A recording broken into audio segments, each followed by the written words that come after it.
Hi folks, I'm Steve Hindy with Showing Animals Respect and Kindness. One of the crazier things we saw this summer was a guy selling puppies out of the back of a pickup truck in Elburn, Illinois, outside a little Dairy Queen type place called Alice's. We looked into this guy and he was not licensed by the Department of Agriculture. He had no street vending permit. He didn't have a license plate on the front of his truck, which is required in Illinois. So it kind of gives you an idea of the kind of person that was doing this.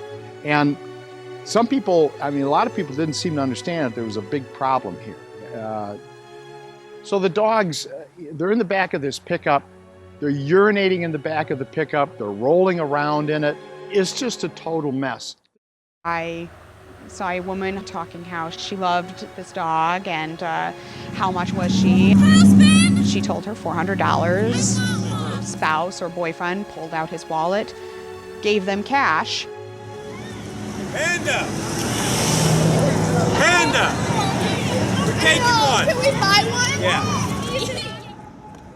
The buyers don't know the history of the dogs. They don't get any vet reports or any vaccination records. They get nothing. The seller doesn't know or care about the environment that the dogs are going to. So you're going to end up with a lot of problems. And so we just wanted to show you what happened.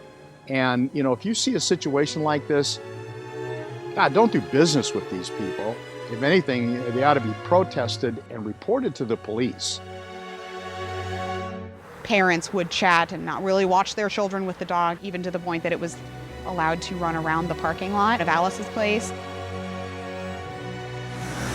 I've got permission to be here. That's all you need. You don't even need to know that. Get off my land. I think you probably need to call the police. If you think I'm on your land, you're wrong. You can call the police if you really think so. I will. But they'll tell you that this is public. Why are you videotaping anyone? Ma'am, I can't think of a worse way to sell puppies than on the street, and you're allowing it to go on? Are you kidding me? If I find out you're videotaping me,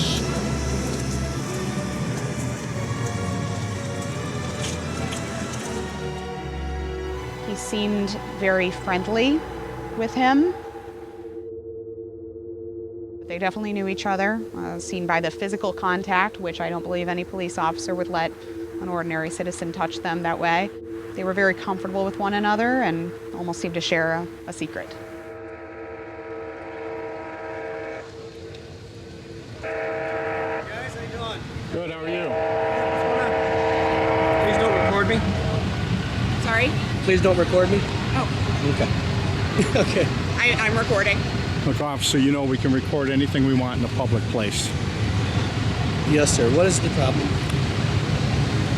Well, we don't think it's appropriate he's selling dogs on the street. That's something we can check out as far as a permit. Okay, well, actually, they have the property owner's permission to sell dogs, and there's nothing I can do about it at this point. How about the front plate? It's not in motion on a state road. Okay. This guy was so aggressive, and he was just really a nasty character. And he didn't have a front license plate on his vehicle, which I found amazing. You got a problem? Yeah. What's the problem, and who are you? The problem is that this is not the way you sell dogs. Who are you? Who are you? So you don't tell me that, do you? I'm Steve Hindy. Who are you? I'm Don. Don what? Does it matter? Don, sure. What's your authority, Steve Hindy. I'm What's Steve your Hindy. Who are you, What Don? is your authority, Steve Who are you? Hindy? You asked me, Don. I'm asking you what your authority is. Okay, Don. I guess you're not going to give me your last name. The cops were there. They knew the Elburn police have a reputation.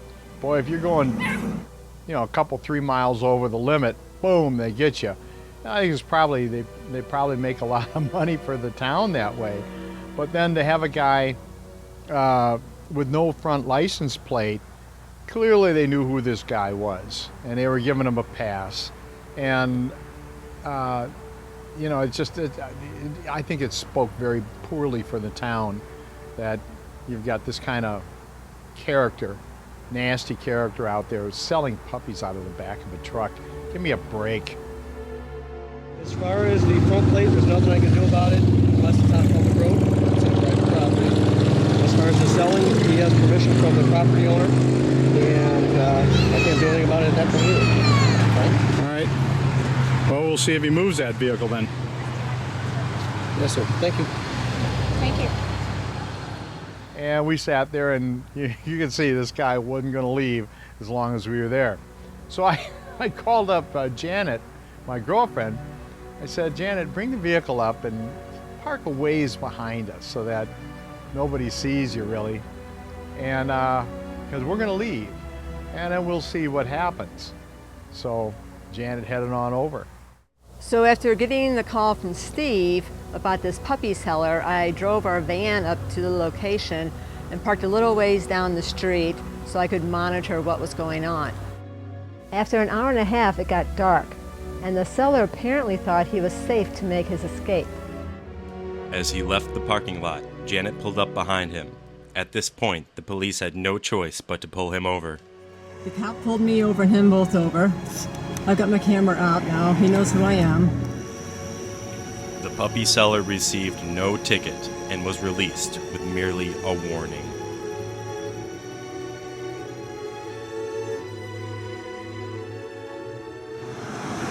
Close up. Give me a mugshot, man. Is that close enough?